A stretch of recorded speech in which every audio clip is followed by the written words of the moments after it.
It's CORSO and CATONE. Brought to you by CORSO Law Group, Arizona's leading criminal and traffic law firm. Now for the real deal New England feel. CORSO and CATONE. Welcome into CORSO and CATONE, the real deal New England feel. I'm CORSO. CATONE is here. Joe is with us in the booth, and you are watching us on YouTube, listening on iHeartRadio, Apple Podcast, anywhere you podcast. You can catch us, and of course, 790 The Score. Listen to us there, and give us a call on Heated Hotline, 855-313-PATS, P-A-T-S, 24/7. Leave us a message, have a take. Anything's on the table. Joe's going to pick it. Let it be yours. Oh, hey, you can email us in our mailbag, corso.catone@gmail.com. And as always, make sure you subscribe, follow us, so you never, ever, ever miss a show. We got a good one. Here come the Red Sox, Mark. Here come the Red Sox. Oh, I don't want to hear about the Red Sox. Please, you wouldn't. I don't want to hear about the Red Sox.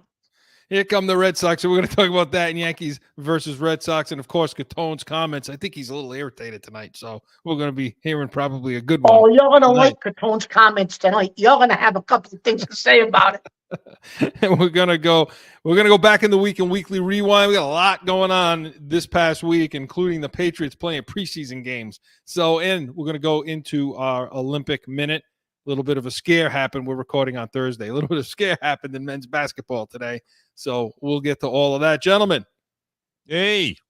Listen,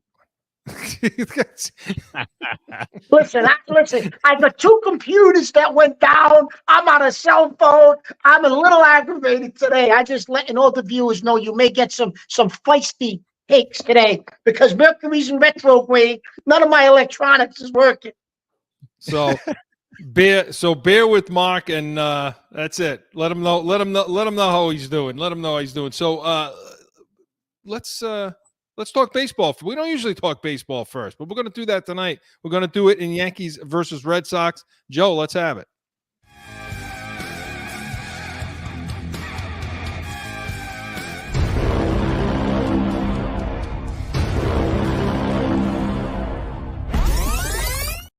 Okay, Mark, let's take advantage of your good mood, and let's talk about the Yankees first. All right, let's talk. Yeah, go ahead. Well, no, I mean they're back tied for first or whatever. I mean they're 68-47. You know, they're 8-2 over the last 10. This is on Thursday, so are they coming back? What are we seeing here? Well, they're getting some hitting, Chris, from different, so besides Soto, and Judge is obviously having an MVP year. He technically, if it wasn't for the kid Bobby Witt Jr. from Kansas City, Judge is having a triple crown year. I mean, Bobby Witt's hitting like 345, so I don't think Judge will get the average. But so he's back to hitting. He had slumped a little bit before the All-Star break. He's back. Soto's been hitting. But they're getting some other hitting, Chris. So Volpe has been batting about 330, 340 since the All-Star break. And we said that they needed other guys in the lineup to hit. Volpe's hitting. They got a little bit of timely hitting from Verdugo in some of these games. Jazz Chisholm had like a 5-game span where he was hot. So they're getting some hitting in spots, Chris, and that's why they've been winning. Their starting pitching still can't go past the 5-inning mark, like you've been saying that all year, Chris. How can you continue to do it? I mean, the other night, Stroman went 5 innings. I mean, and the bullpen, I think the two guys they picked up, Chris, De Los Santos and the Leiter Jr., they've been all right. The two guys they picked up out of the bullpen. They're guys that can come in the 6th, 7th, 8th inning. So that was a quietly, I think, good pickup at the trade deadline for them. Are they a World Series team? I still don't think they are, Chris. I really don't. But, that's why they've been winning since the All-Star, because of what I just described. Who gives them more? Okay, so because obviously we have a different expectation for them than we do the Red Sox, which is probably why it's positive about the Red Sox right now. But who in the American League would you say, okay, they'd have the most trouble, the Yankees have the most trouble against this team? I'm going to tell you something. They're back in first place again, Chris. I don't care what their record is. They're winning their division. I still don't want to play Houston. They just, for whatever reason, you get in the playoffs, Houston plays the Yankees, and Houston looks like they're the 75 Big Red Machine, Cincinnati Reds. You know what I mean? So I know I'm old. I'm referring to the Reds. But listen, I still don't want to play Houston, Chris, because we just don't match up well against them. Yeah, I don't like that matchup either. I never have. Oh. And it's simply because just the way they play. You know, I mean, they don't need to hit for power. They don't need to do that. They'll move runners, they'll manufacture runs, they get the pitching they need from the bullpen beating Houston, and New York doesn't get that. No, they don't. Really. They don't. And I know we're trail. I mean, I know Baltimore, everyone's saying, oh, they're a good young team, but they're young. I'll tell you what I do want. I want to win the division, Chris. I don't want to have to get involved in that wild card craziness. The way our pitching staff and bullpen, they've been a little shaky. I don't want to get involved in that. I want to win the division and get into the division. You know what I mean? I don't want to have to play around with the wild card. So beating out Baltimore is going to be very important if this team is going to do anything in the playoffs. Because if they become a wild card team, I don't like their chances of doing anything. Do you? No, because when you get in the wild card, well, first of all, anything can happen in the wild card. But dictating the matchups is difficult too, and getting your pitching set is difficult. And even if you get through it, now you got to try to reset your pitching, and they have enough trouble right now. I mean, because to me, New York is going to have to use starting pitch. It's going to be a whole relief game, and that's what it's become in the playoffs for everybody. Really, it's kind of a 3 innings, 4 innings, 5. And then we move on. Then we move on. We pull the pitcher. It's like a whole relief pitcher game, the whole playoff game. And as it is, which I mean, maybe that's good for them because they're not getting pitching that's going past 5 anyway. Starting pitching. No, they're not. So they're not. They really not. I mean, we say what we want about their bullpen. I don't think they're very good. I certainly don't think they have a closer worth anything right now. No, they don't. So do they hold up enough? Is the bullpen even going to get? I mean, they have 45 games left. It's a lot. It's a lot. I'm hoping, Chris, in the playoffs, I'm hoping Garrett Cole can come back to what he used to, at least give you a little bit of what he was last year. Rodon has been pitching well, Chris. I'm hoping between him and Rodon, maybe they can give you some innings in the playoffs, so you're not when they pitch, you're not bringing your guys in early. I don't know though. Cole hasn't done much. His last 6 starts, Chris. He's really not healthy. I honestly think he could have been out longer on the IR. I think he came back because he felt as though they needed him. He's a bulldog. He's trying to fight through it. But I would be willing to bet at the end of the season he'll tell you I was never healthy all year. You know what I mean? Yeah. But you're right, Chris. Can you continue to do this for another 45, 50 games and then follow the same formula in the playoffs? That's going to work for you? I don't know. I mean, that again, because you know as well as I do, Chris, the 3-run homer doesn't happen in the playoffs. No. Right? No, and it's going away more and more and more as the years pass, right? I mean, it's so we'll see what happens there, and then flipping to the other side, So we talk about the Red Sox. Here they come. Here come the Red Sox. A good title, Joe. So the Red Sox, Chris, struggled a bit right after the All-Star break, though. Yeah, but and you and I both had a theory on that. To me, yes, they did, but I think it was because of some of the injuries they had from their both. Like you could pinpoint the reason for it, which isn't really like it was going to say. Well, is it just the Red Sox are coming back to reality? I don't think so. I don't think that. Well, they're showing you now that no, that's not the case. That there were some legitimate issues that were happening there that made it so they were losing some tight games, and now they're winning series. They won 2 out of 3 against Seattle. They won 2 out of 3 against Texas. 2 out of 3 against Kansas City? Yeah, 2 out of 3 against Kansas City. And Kansas City's a good team. Kansas City are fighting in the wild card. Right. These are teams that. Yeah, these are teams, Seattle. These are teams that are going to be that they're fighting with. And so when I look at that team, I look at their trade. I mean, once again, it's weird because you say, well, the Yankees are 20 games over 500. Yeah. Red Sox are 10. Okay.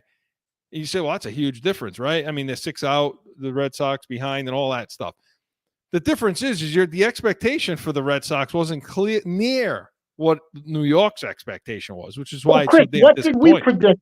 We predicted what, between 82 and 85 wins, maybe? No, not even. We had we started at 78, and then we went up to maybe 80, 81, 82 tops.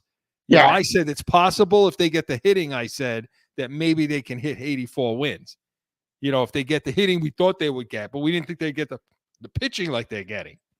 Yeah. No. Yeah, you're right. And they are getting the pitching, Chris.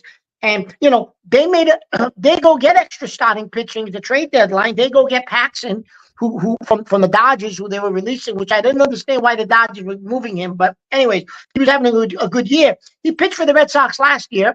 He pitched well for them, but then they didn't want to give him the money. It's interesting. CORSO signs his extension, and now they go pick up the extra $8 or $9 million on Paxton and say, okay, we'll go get him, when they didn't want to give him that contract at the end of last year. Mark, these moves they made were sneaky good. I mean, they again, not sexy moves, not huge. People said, well, like who New York picked up, right? It's a big pickup for if the Red Sox had gotten him, that would be a big deal. These other moves, Paxton and some of the other things they've done, especially in the pitching, why it matters is it's all helping. You could see it coming to fruition right away. They made impacts, these guys. It is. So the Red Sox, Chris, listen, the Red Sox have an advantage with managing, because I believe their manager is one of the top 3 managers in all of baseball. So I think when you look at down the stretch, the Red Sox have an advantage against these other wild card teams with the manager, right? So Kerr is a better manager than the guy from Kansas City. He's better than the guy from Texas. I shouldn't say that. Guy from Texas is a Hall of Famer. He's won a few World Series. But Bochy don't have the team this year, Chris. Texas isn't going anywhere. They don't have the team. Yeah. They don't have the team. They don't. Seattle made a few moves at the trade deadline, but it hasn't paid off in wins yet. Everybody thought Seattle, they were the big winners. They made a bunch of moves at the trade deadline, but it hasn't resulted in anything yet. So, and they've had a couple of injuries. Their best player in their defense, Rodriguez, has been hurt, but I think he's back now. So it's going to be interesting. If the Red Sox make the playoffs, Chris, as a wild card, let me ask you this. Are they one of those teams that we've seen the last 5 years? They catch fire, and all of a sudden they're in the ALCS fighting for a World Series berth. Is that something like Arizona? Like Arizona last year, yeah. Why not? And see, that's why I've always been under the idea of, if you can win in baseball. We're sellers. Why? If you're close, if you're there, win. What the hell's the difference? Yeah. The difference is they want to pay or they don't want to pay. You know what I mean? But you signed this guy to a 3-year deal, Chris. So you're going to have to do something to him, even if you're not fully committed. You're going to have to do something to make it look like you appear to be willing to do it. Because I don't think Cora would have came back if they said, "Nah, we're going to continue the way we're going. This is what it's going to be for the next 3-4 years, Joey." I don't think Cora would have came back, and so. I think they're going to. I don't think they're going to be sellers, Chris, over the next couple of years. I'm not saying they're going to go buy, but even if it's just using the guys they got in the farm system and bringing them up and developing them, I don't think you're going to see them sell off like that was what we thought may have happened earlier. Yeah. But so if they get in the playoffs, Chris, we both agree they could get lightning. I told you a couple of weeks ago, this is a team that I think can win a series against any team in the AL. Okay. All right. Yeah. And they're showing. Listen, so nothing the last 2 weeks has changed your mind? No, not yet. Okay. Not yet. So we'll see what happens. Let us know what you think in Heated Hotline. But Yankees versus Red Sox was presented by the Pats Nation, Sundays, 8 to 9 a.m. Eastern. All Patriots talk all the time. We're going to be the pregame show, the first pregame show of the day for the Patriots game on the flagship on 790 The Score. So, You never want to miss that. Pats Nation Sundays, 8 to 9 a.m. Eastern. Hey, we come back. Buckle up. He's in full voice. Catone's comments is next. Sundays are for football. And here in New England, that means it's the Pats Nation with CORSO and CATONE. You have the worst wide receiver room in the National Football League. This is why the Patriots need us in the draft room. Let's see what the Pats Nation thinks about that, Mark. Starting June 30th, Sundays, 8 to 9 a.m. on 790 The Score. No. So it's summer, it's August, right? No one ever thinks they'll be in need of a criminal or traffic lawyer. But things happen. Whether it's a traffic ticket or more serious issue, go to CORSOLawGroup.com and talk with these expert attorneys. Time for Catone's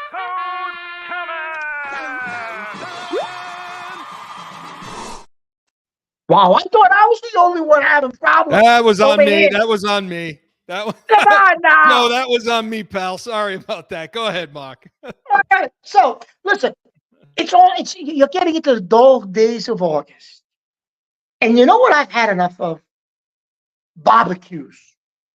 Listen, I got to talk about this. I have to talk about barbecues. My wife, she likes to have people over for a barbecue in the summertime. Okay, we'll have the barbecue. All right, listen.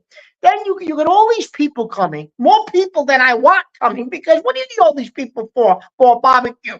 And then they say, oh, what can I bring? What am I going to bring? Listen, I don't want to bring anything.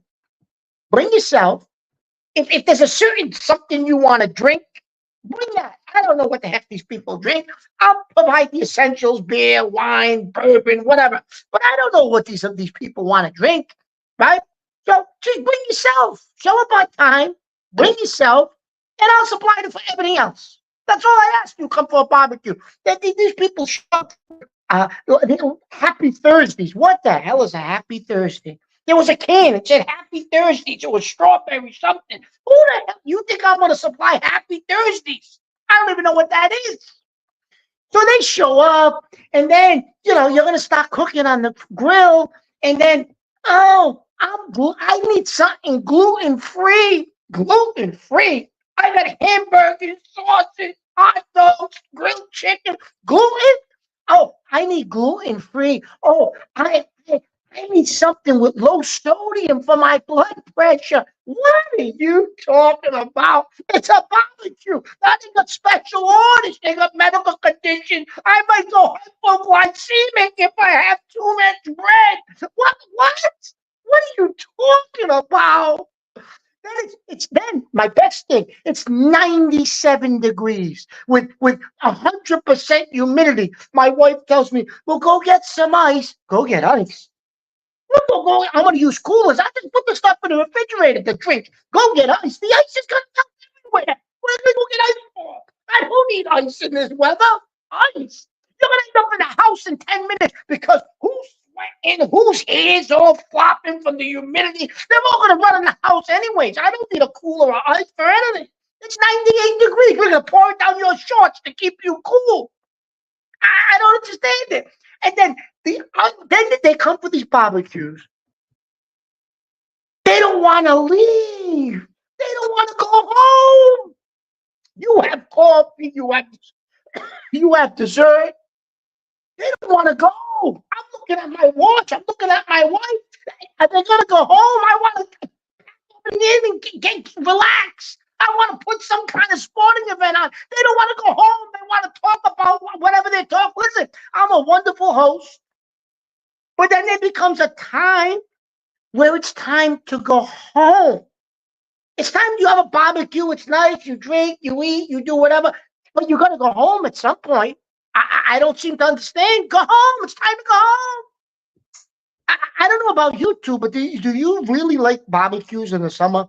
Really? Like how many? Like if you're running it now, not going to somebody's house.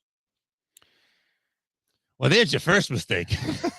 Well, no, it was my house. I didn't leave. I definitely didn't leave. So would you Never want to be the guy who owns the boat. Never want to be the guy who runs the party. Just go to him. Jesus, Mark, you're having a bad day, huh? Got the cameras wrong. Your people coming over for too long. Jesus Christ! Listen, I don't know, Joe. You think he's a good host? I mean, listening to this right now. Oh, okay. Let me ask you a question, Mr. Corso. Let me ask you. Listen. With the sound being what it is, you better sit still right now. I'm telling you. Go ahead.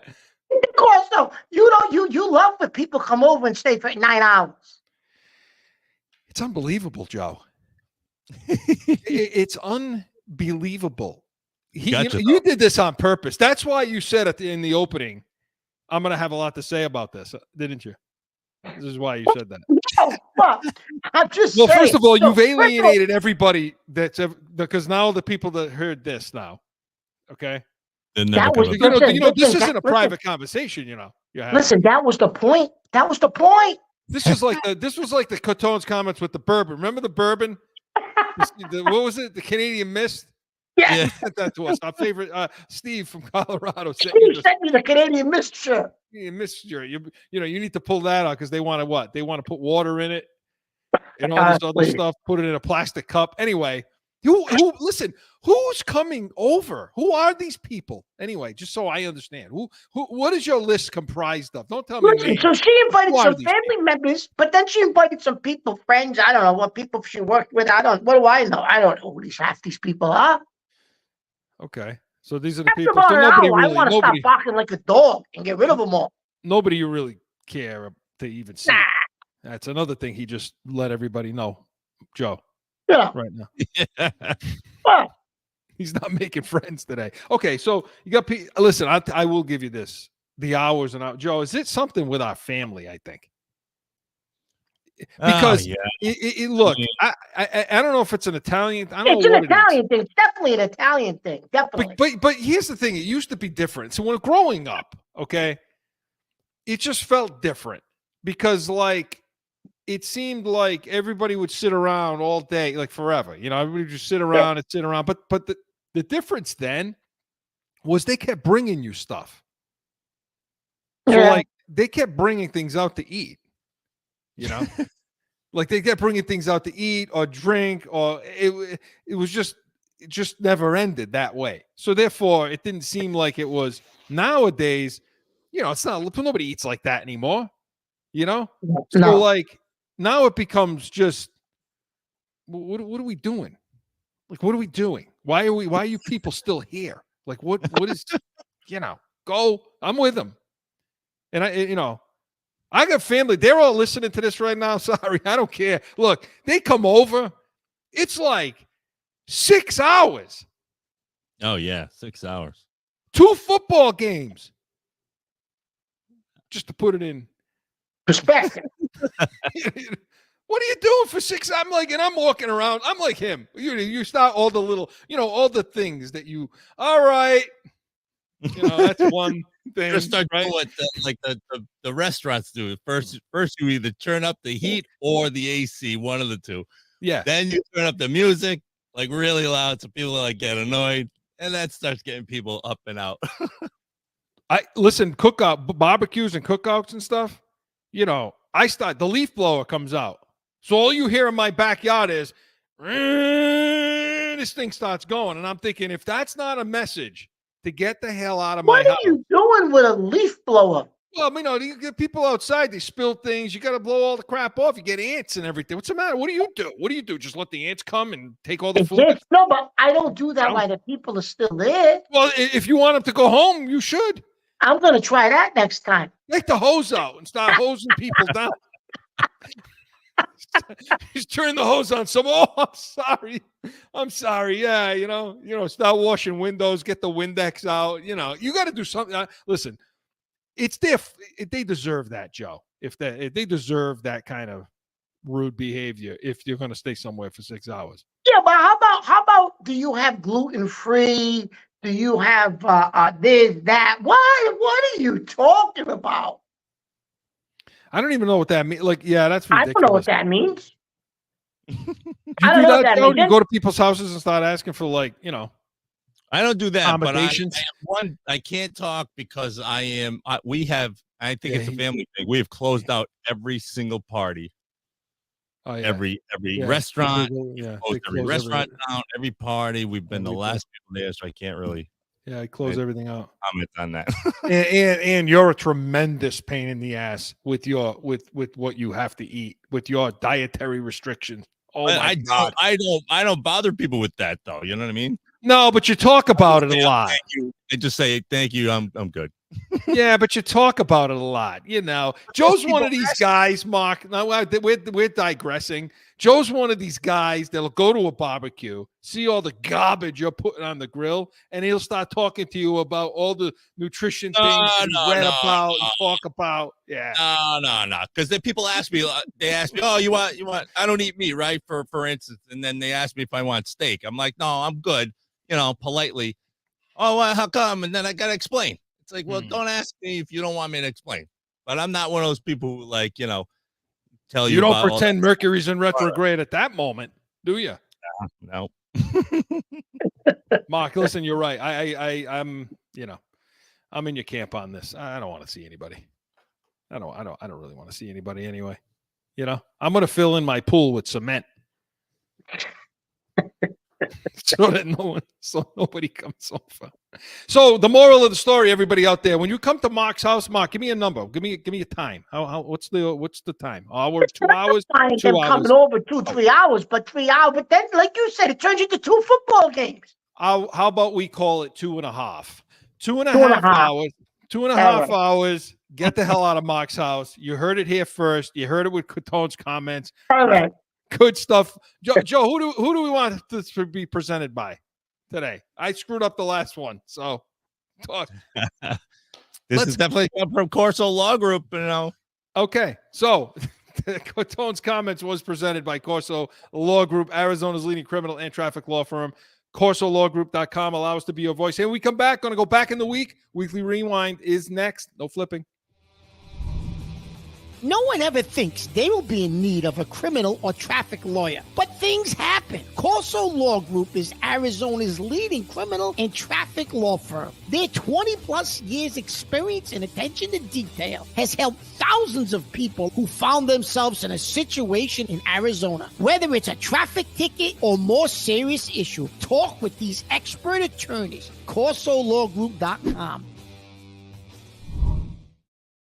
Back in with more Corso and Catone, the real deal New England feel. Okay, Mark, got a lot to talk about in the week that was, and we're going to do it in Weekly Rewind. We're going to do it now.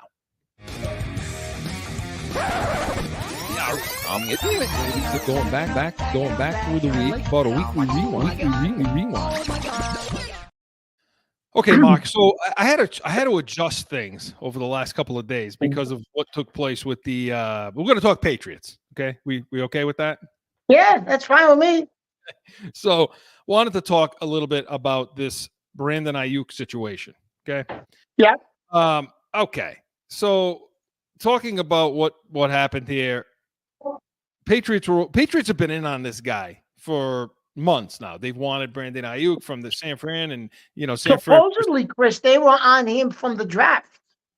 Right. Exactly. And so, but San Fran didn't want to get rid of him. They weren't going to trade him. They weren't going to do anything. Well, now this week it came out. He wants the contract. He wants to get paid. San Fran doesn't look like they're going to do it. So the three suitors that were on the table were the Patriots, Steelers, and the Browns.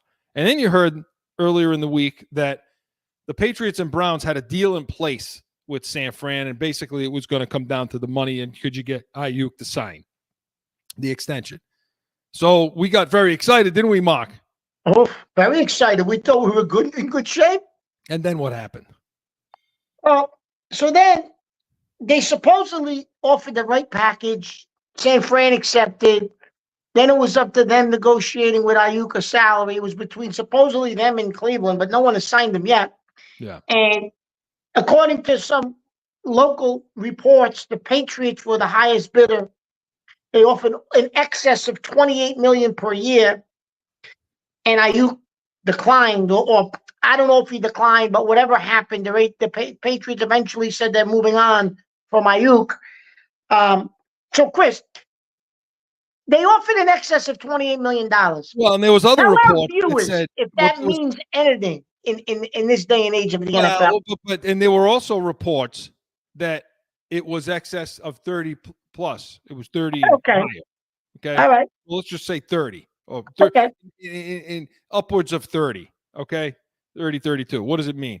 Well, you kept hearing all week long about, what is it? AAP, AAV, or whatever that Yeah. average annual value of the contract, which was going to be over $30 million a year. What does it mean in the NFL? Means nothing.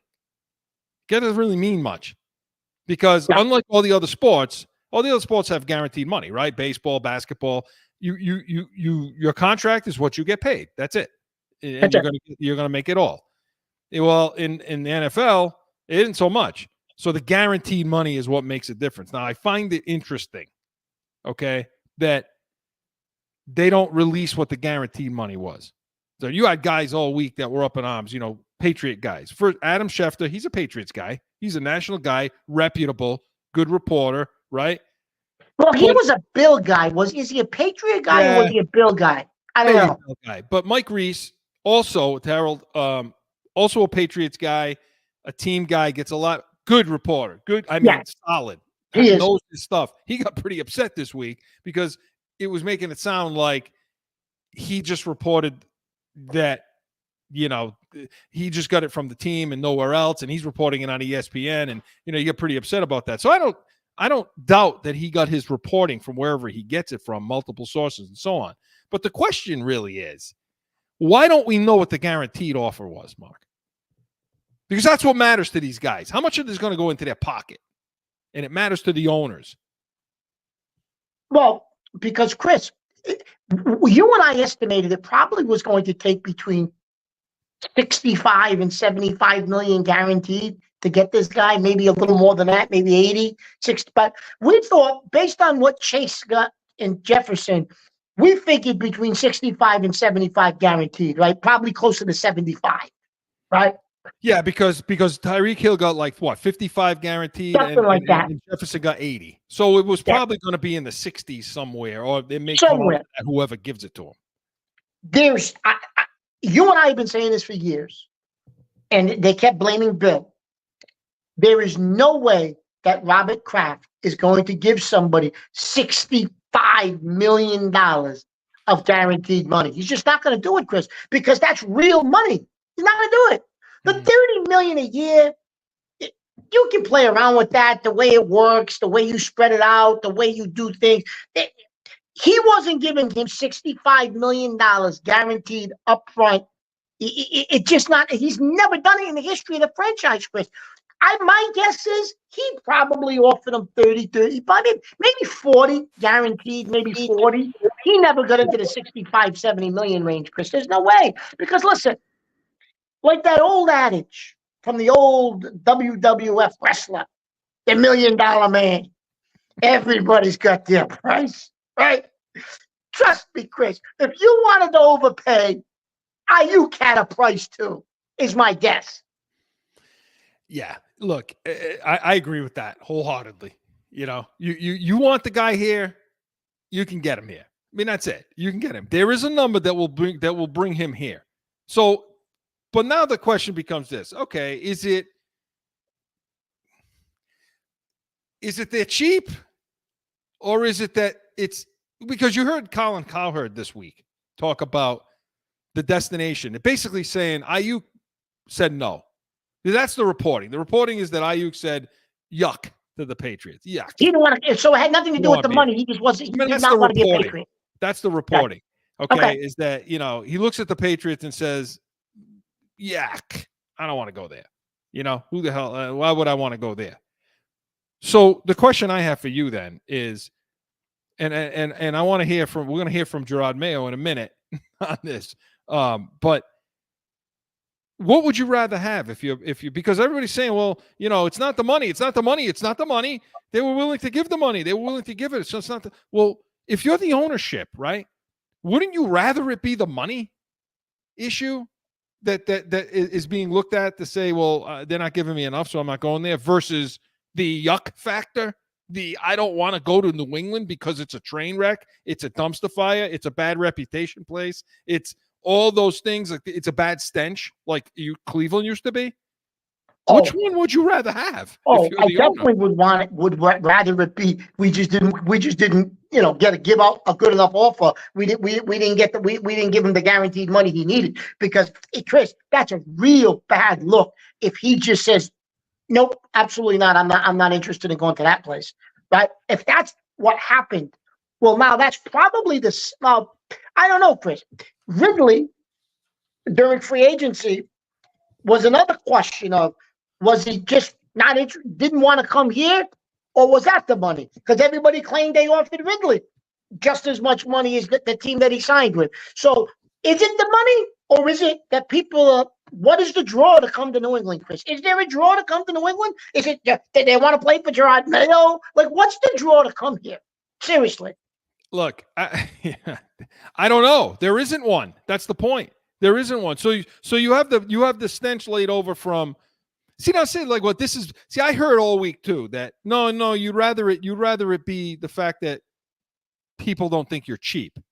You'd rather it be that, because you can blame Bill.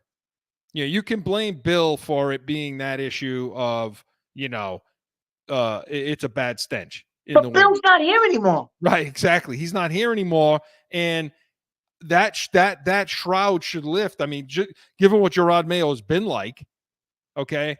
Since then, he's tried to do a 180, and he has, in everything he says and everything he does. So, and you know what? Let's hear, Joe. We ready for that? Let's hear some of what Jerod Mayo had to say this week about the Brandon Aiyuk deal. What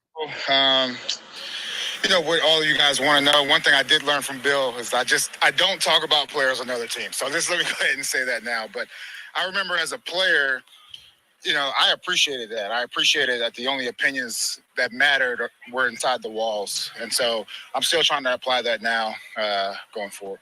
Can you confirm at all that this, talks ongoing? Look, I'll be honest with you. That's more of an Elliott question. Right now I'm just focused on the guys out here, the New England Patriots. So, Mark, okay, and that was Jerod Mayo this week when asked, obviously, about the Aiyuk situation and so on. Now, okay. There's a few things to unwrap in that little, when you ask me the question, is it what is the deal here? Is it the stench? Is it the money? What's there to go there? Why would anybody go to New England? Okay. Well, that's factor number one. What you just heard. I mean, unwrap that, because there's a lot of little things there as to why a player wouldn't want to be here.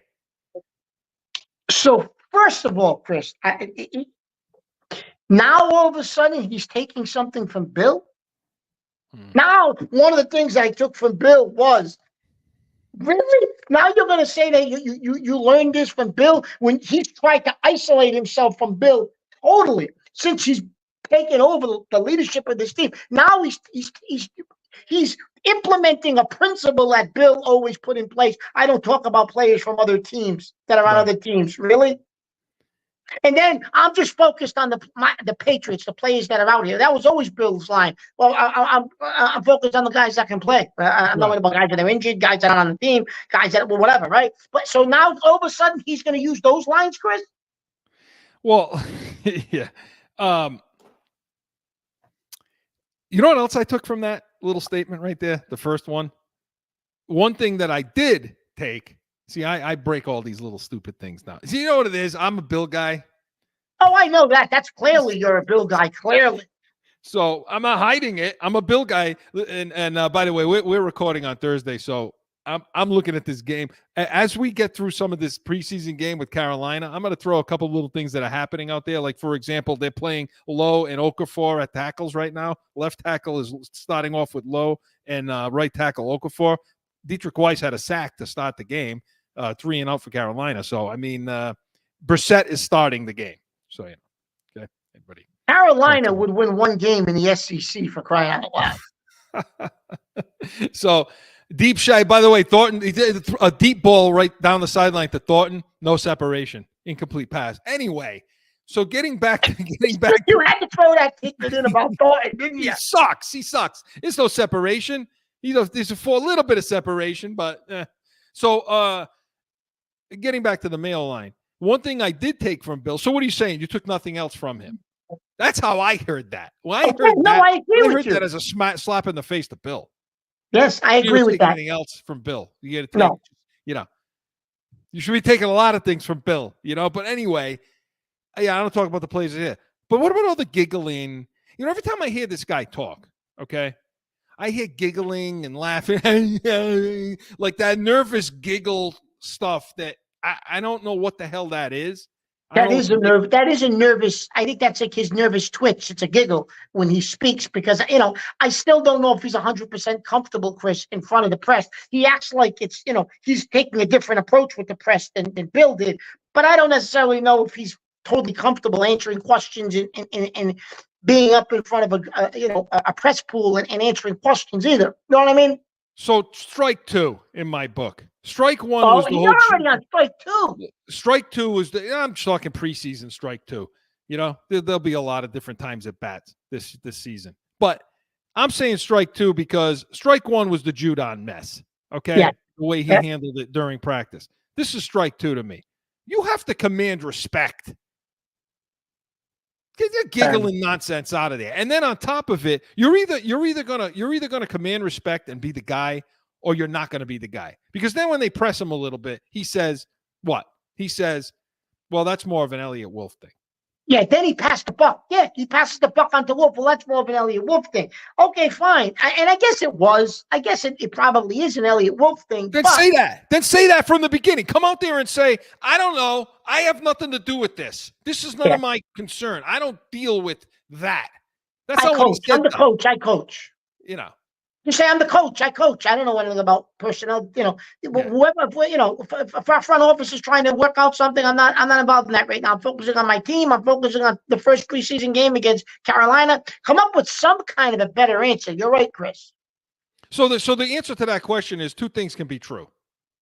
Two things can be true with players. They want the money. Aiyuk wants money, Absolutely. But he also wants to come to a place that he feels is worthy of his talents, his abilities, and the atmosphere is right. I mean, that's how these guys are. But Chris, so I will say this. Aiyuk doesn't give a care about winning a ring because if he did, he'd stay in San Fran, right? I mean, where are you going to go? You're going to go to Cleveland? You're going to go to Pittsburgh? You're never winning a ring there. You're not winning rings there. So he's basically, in my opinion, they said, well, no, he really wants to go to Pittsburgh and play with those guys. All right, maybe that's true. I don't know. But he strikes me, Chris, based on how he forced himself out of San Fran, he strikes me as someone, so it's kind of difficult to gauge this, Chris, because he kind of strikes me as a guy who just wants as much money as he can get and maximize as much money as he can get, because why wouldn't he stay in San Fran? That's the best situation for him. You got a shot of winning a ring. A good shot of winning a ring every year for the next couple of years. They've got that window. You mean to tell me San Fran couldn't have ponied up enough money to at least him to say, yeah, well, you know what? The fact that I'm playing with all these guys and we got a shot to win a championship for the next 2-3 years, I'll take a little bit less and stay in San Fran. So I don't know. You get contradictory things from him. Does he really not want to play in New England, or is he just looking for as much guaranteed money as he can possibly get? And who gives a care where the hell I play? Well, I mean, I think multiple things can be true. I think you could say, okay, my number, it's my priority list. Yeah. It's 1, 2, 3. So 1 is now I got to get paid. 2 is I want to like where I'm going and I want to have a chance to at least be. Okay, here's what it is. Okay. So you got the 3 places that want to pay him: Cleveland, New England, Pittsburgh. And I'm not saying New England's. Listen, I'm not saying it wasn't competitive. But Chris, Pittsburgh had to agree in principle to a deal before Aiyuk got to negotiate money. And allegedly, Pittsburgh did not submit an offer that was accepted by San Francisco. Well, they're back in the fray. They're back in the fray. Now they're back in. So what I'm saying is these teams were going to be competitive in their numbers and what the numbers they're going to give Aiyuk. So now he's looking at the team saying, okay, what about these 3 teams? Looking at these 3 teams. Understand something. This is a skill position. Wide receivers are divas, okay? They want to get paid, but they want their name in lights. They want the numbers. They want to be on the top 100 every year. Okay, they want to have their catches. They want to be considered in the top 10, which I think he is a top 10 receiver. So that's what they want. So now what I'm going to do, I'm going to go to a place where I don't know the quarter. I got Jacoby Brissett. There's a new coach who's giggling his way onto the scene. Okay, they don't historically spend money, but now they're offering me some. Okay, what the hell? What, and then the region. There's hasn't been a lot of good pub coming from that region about going there. So that's the deal. So now you look at Pittsburgh, you look at Cleveland, you say, well, I got Deshaun Watson. They made the playoffs last year, and I still got paid. They could have used this guy, Mark. Oh, of course they could have. Let me ask you one other thing, Chris, before I know we're going to move topics. But do the Crafts think that this is still in a law to come? Oh, it's a privilege to come to New England and this great franchise. And are the Crafts still delusional enough to think you should feel privileged to come to a franchise like this? Like, there's no more Brady. There's no more Bill. Does he think he was the third prong in that triumvirate and that people still want to come here because he's the owner and the organization is so great? Are they delusional enough to think that? So what you're wanting to know is, have they been humbled enough? Yeah, have they? Have they been? No. Okay. No, I don't think they have. Now, I will say, I think the offer was competitive. I really want to know what the guaranteed money is, but I can tell you this right now. Nothing in their history tells me, this is the team that gave Drew Bledsoe $100 million, but only give him $22 million guaranteed money. So nothing in me tells me that the guaranteed money was even close to where it needed to be to get this guy here. That's what that tells me. So we'll go back to our cheap. Okay? So you're trying to kick that stigma, and you're floating out there the AAV number. Then the other side is, Chris, no, I don't think they've been humbled enough. No. What would be the purpose of floating that? Aiyuk rejected them. Aiyuk said, no, New England sucks. I don't care how many rings you got. Go ahead, what? So you don't think they've been humbled enough? No. If they were humbled enough, he'd be here. All right. If they were humbled enough, they would have another head coach. If this team were humbled enough, they would have an offensive head coach. They would have a Slowick. They would have somebody like that heading things up right now if they were humbled enough, because it would have told them we need to make a significant change. I mean, flip it all. And they didn't do that when they brought Jerod Mayo in. So interesting. That's an interesting take, Chris. All right, Mark. Let's talk about some of the camp notes. Let's talk about some of the offense. Okay. So are they coaches? We talk about the quarterbacks, okay? And they're playing right now. Brissett's playing. They went 3 and out. They're back on the field again. They don't look overly, they don't look very good. He underthrew Thornton, But are the coaches setting Brissett up for success and setting Drake May up for failure? You've been hearing a lot of that. Is that what they're not letting him run with the ones, meaning Drake May. They're not giving him the type of plays he needs. They're making him think he's inside his head too much. But Brissett, they're giving him the players to play with. What do you make of that? Chris, listen, he was the number 3 pick in the draft. I honestly don't think they're going to try to set this kid up not for success when you wasted that much on him, a number 3 pick in the draft. Listen, he's running with the twos, Chris. That's the way it works. Brissett's if he was showing enough with the twos, well, they probably would give him some more reps with the ones, Chris, because you got to realize something. On the other side of the ball, he's also going up against the twos. He's not going up against the number 1 offense, the number 1 defense, either. So no, I don't think they're setting him up, Chris, not to be successful. I just think that they signed Brissett to an $8 or $9 million contract. The design was he was going to be the bridge guy. He knows the system. He understands the system. And they're letting him be that bridge guy until something shows them, he can't do this. And you know what? May's lighting it up with the twos. We're going to, which he's not, Chris. We're going to give May a shot. May's not lighting it up with anybody. So I don't think that they're setting Brissett up to do well, and they're not giving May the opportunity to. Yeah. By the way, May is now in on the second offensive series in the first quarter. That is surprising to me. Chris, that's surprising to me. I didn't think that would happen. I thought they would give him limited playing time tonight. No, he's playing. So Juju Schuster's out there with him too. Well, then you know what? They are setting him up for failure then. Listen, because they say, What do well, you okay, think, Chris? if they're setting him up, me? if they're setting him up, it could be for the reason, well, the coaches don't want to look like fools if they can't develop him quickly, and if Alex Van Pelt can't do it, how bad does Mayo look? It's self-preservation and all of that. I tend to agree with you because here's how I see it.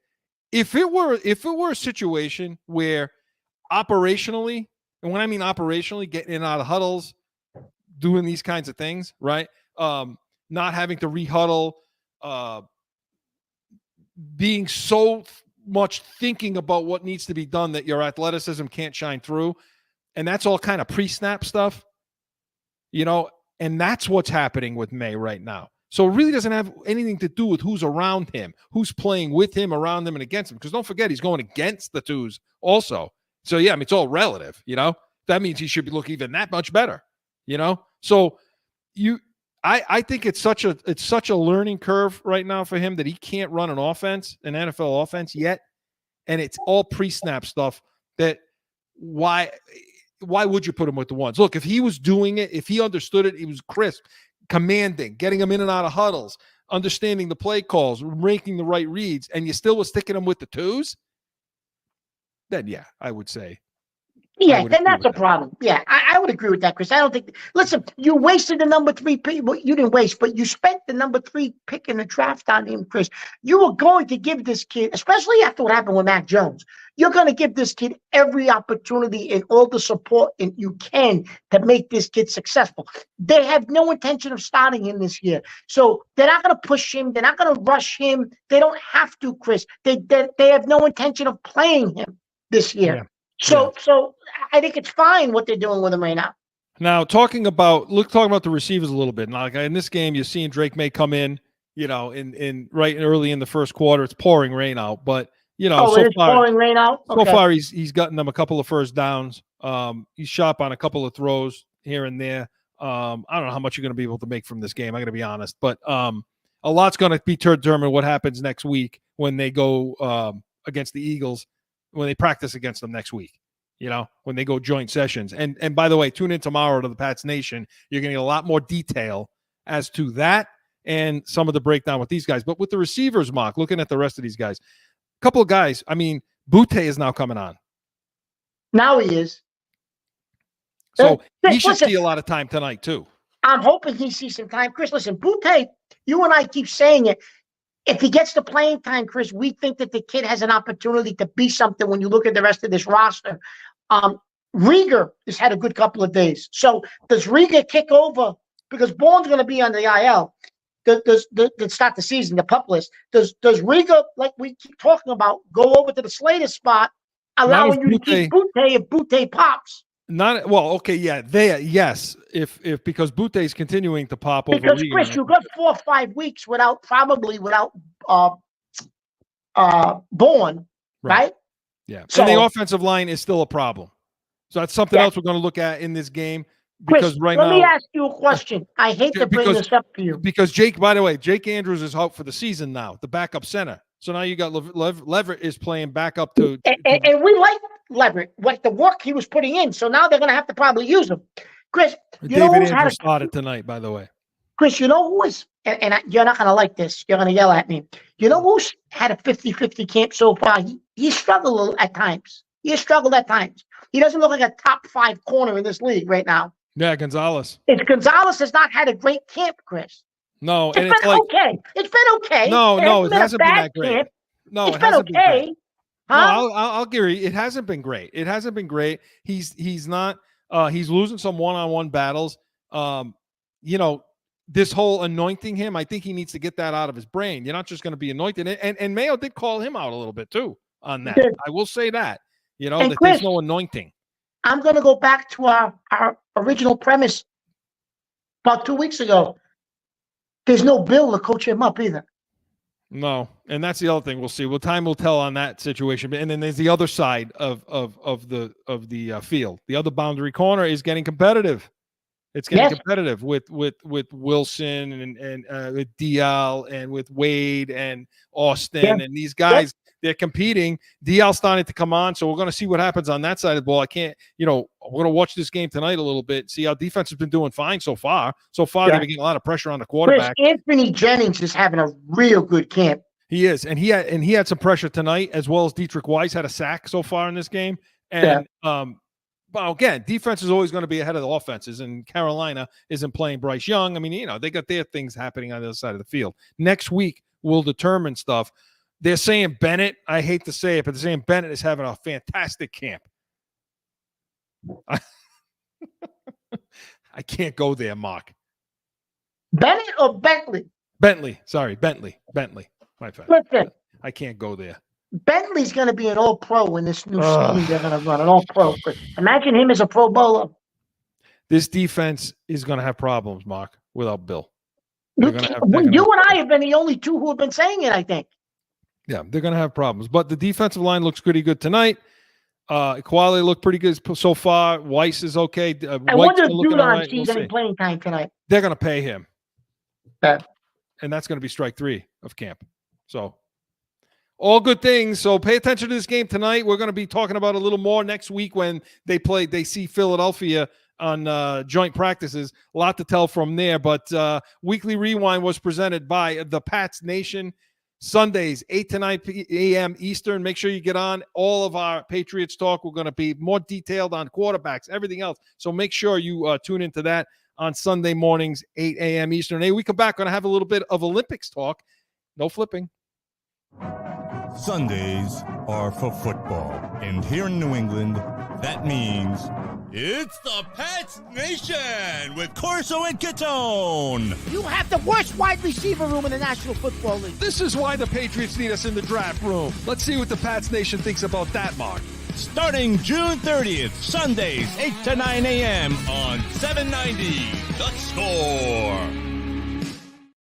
Back in with more Corso and Catone, the real deal New England feel. Hey, so Mark, listen, the Olympics, we only got a few minutes left, but we're kicking everybody's ass in medal count. I mean, the United States is running away with this whole thing. And while you talk about the basketball game today, 103 medals. The next nearest is 73, and right now we're up 30 to 29 in gold. So, but today, being Thursday, U.S. men's were losing the entire game.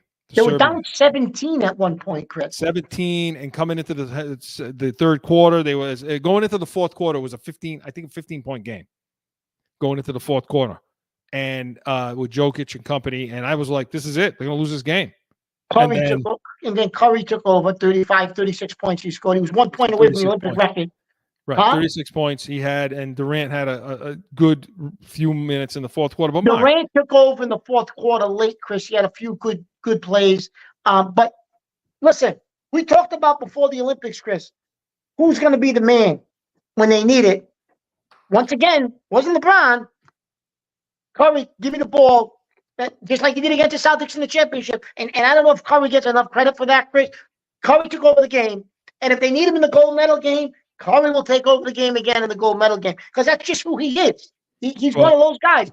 But Jason Tatum didn't play a minute again. Not a minute. I think Steve Kerr is I think he looks horrible. I think he's the bad look of this whole. They should not have had a trouble with this team today. No. Okay? Don't you give me look.